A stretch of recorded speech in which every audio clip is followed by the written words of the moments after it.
Hi అందరికీ. ఒక భార్య భర్త లేట్గా వచ్చినా కానీ, లేకపోతే తాగి వచ్చినా కానీ, లేకపోతే టైంకి తినకపోయినా కానీ, టైంకి రాకపోయినా కానీ కంగారు పడుతూ ఉంటుంది.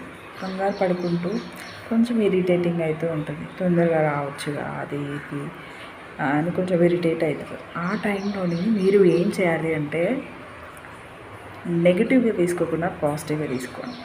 ఎందుకంటున్నా అంటే ఎవరైనా ఇష్టం ఉంటే కదా తిట్టేది, జాగ్రత్తలు చెప్పేది, అవునా కదా? అక్కడ పెళ్ళి కాకముందు ఆలోచించుకోండి. ఎగ్జాంపుల్గా మన పేరెంట్స్ ఉంటారు కదా. సో మన పేరెంట్స్ అయినా మన ఇంట్లో ఎవరైనా మనం అంటే చాలా ఇష్టం ఉన్న వాళ్ళు ఇంతే కంగారు పడతారండి. కంగారు పడి అదో ఇదో కొంచెం